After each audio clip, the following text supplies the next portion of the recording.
नमस्कार। पिछले दिनों सत्संग के दौरान गुरुदेव ने हमें विचारों की ताकत के बारे में बताया कि विचारों में कितनी शक्ति होती है। और आज के सत्संग में गुरुदेव ने हमें शब्दों की ताकत के बारे में बताया है कि शब्द बहुत ताकतवर होते हैं। शब्द की महिमा बहुत निराली है। उन्होंने कहा कि हमेशा ध्यान रखो, दिन भर में आप जिन शब्दों का प्रयोग करते हो, जिन्हें काम में लेते हो, वही शब्द आपके दिन भर जीवन और दुनिया का निर्माण करते हैं। यानी कि आपके शब्द से आपका दिन, जीवन और दुनिया बनती है, आपका भविष्य बनता है। तो यह शब्द कितने महत्वपूर्ण हुए, हम कभी ध्यान नहीं देते हैं।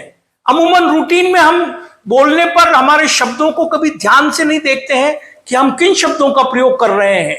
इसलिए शब्द बहुत महत्वपूर्ण होता है। उन्होंने कहा है कि शब्द ताकतवर और महंगे होते हैं, और शब्द ताकतवर नहीं, कमजोर और सस्ते होते हैं। यानी कि दोनों तरह के शब्द हैं। आप कौन सा काम में लेना चाहते हो, यह आप पर निर्भर करता है कि आप अपना जीवन किस तरह का बनाना चाहते हो। उस तरह के शब्दों को काम में लो। महंगे शब्द, ताकतवर शब्द आपको सम्मान देंगे, इज्जत देंगे, प्रतिष्ठा देंगे, और कमजोर शब्द आपको अपमानित करेंगे, नीचा दिखाएंगे, दूरियां बढ़ाएंगे। इसलिए शब्दों में बहुत ताकत होती है। मैं आपको एक कहानी सुनाता हूं। एक चीता था। उस चीते के एक बच्चा था। वह बच्चा थोड़ा सा बड़ा हुआ और उसके मन में विचार आया कि आज मैं भी शिकार करने के लिए निकलूं। तो वह अकेला शिकार करने निकला। रास्ते में उसे एक लकड़हारा मिला। लकड़हारे ने उससे पूछा, भाई तू कहां जा रहा है आज? तो उसने कहा कि मैं आज पहली बार शिकार पर जा रहा हूं।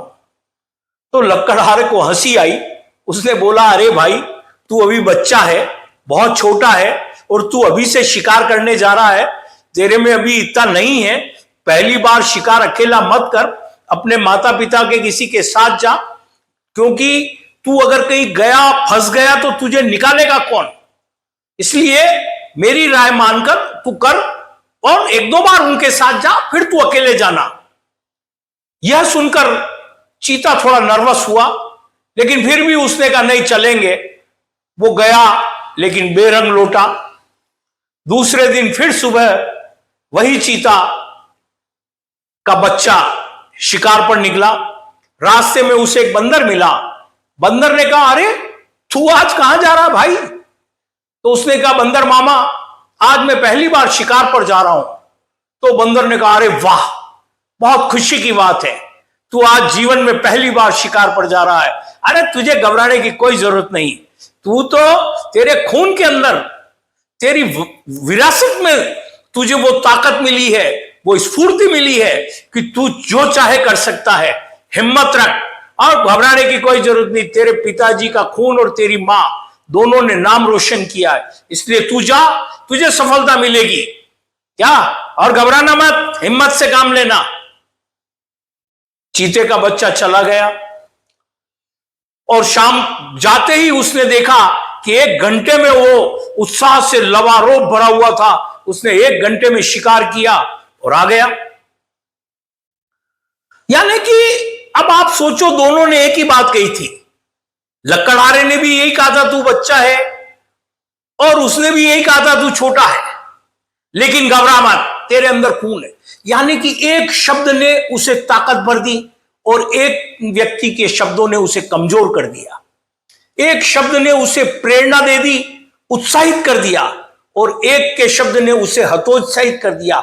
यह होती है शब्दों की ताकत। चीता कमजोर हो गया था, लेकिन चीते को ताकत दे दी बंदर मामा के शब्दों ने। इसी प्रकार एक और कहानी सुनाता हूं आपको कि एक बार एक अंधा व्यक्ति सड़क के किनारे बैठकर भीख मांग रहा था, और उसने पास में एक तख्ती लटका रखी थी जिस पर लिखा था, मैं अंधा हूं, कृपया मुझे दान दीजिए। सुबह से शाम तक वो कटोरा लेके बैठा रहता था, लेकिन कोई 2, 4, 5 रुपए उसके शाम तक आ जाते और उसका काम चल रहा था। यह पूरा घटनाक्रम रोज एक बच्चा देखता था। एक दिन वह बच्चा उस अंधे के पास आया और उसने कहा, बाबा अगर आप इजाजत दें तो मैं आपकी इस तख्ती पर कुछ नया लिख दूं। तो अंधे बाबा ने कहा, लिख दे। उसने उस पर लिख दिया और लिखकर वो बच्चा चला गया। शाम को जब वो बच्चा आता है तो वो देखता है कि बाबा के यहां रुपयों का ढेर लगा हुआ है। तो वो बाबा से पूछता है, बाबा कैसा रहा? अरे बेटा तूने ऐसा क्या लिखा कि आज मेरे तो ये सब बदल गए। कि बाबा मैंने ऐसा कुछ नहीं लिखा, जो आपका लिखा हुआ था उसे थोड़ा बदल कर अलग तरीके से लिख दिया। अरे नहीं, तू मुझे बता तूने ऐसा क्या लिखा। तो उसने लिखा कि मैंने तो उस पर सिर्फ एक लाइन लिखी थी कि यह आज का दिन कितना खूबसूरत है। आप सभी अपनी आंखों से इसे देख सकते हो, लेकिन दुर्भाग्य मैं नहीं देख सकता। बस मैंने यही लिखा। तो इस कहानी का भावार्थ यह है कि उसने एक बहुत तरीके से उन शब्दों को लिखा। बात दोनों की एक थी। उसने लिखा मैं अंधा हूं, इसने लिखा कि आप देख सकते हो, मैं नहीं देख सकता हूं आंखों से, यानी कि मैं अंधा हूं। यह भाव है। आप सीधा स्पष्ट तौर पर किसी भी व्यक्ति को मत बोलो, उसे आभूषण पहनाकर, गहने पहनाकर उन शब्दों को प्रस्तुत करो, तब जाकर उस शब्द की गरिमा बढ़ती है। सीधा बोल देना उचित नहीं है। उसे थोड़ा सा घुमाकर, समेटकर उसे आप बोलते हो, तब उसका भाव बदल जाता है और लोग उससे जुड़ जाते हैं। इसलिए याद रखो, शब्द आपके तलवार के घाव भी कर सकते हैं और शब्द आपके मरहम का काम भी कर सकते हैं। शब्द आपके रिश्तों को जोड़ सकते हैं, वही शब्द आपके रिश्तों को तोड़ सकते हैं। शब्द आपको अपमानित कर सकते हैं और शब्द आपको सम्मानित कर सकते हैं। शब्द तलवार कब बनते हैं? जब आपके मन में क्रोध, अपमान, लालच, ईर्ष्या, घृणा के विचार जब मन में आते हैं तो यह विचार आपके शब्द के रूप में बाहर निकलते हैं। और जब आपके मन में प्यार, दया, क्षमा,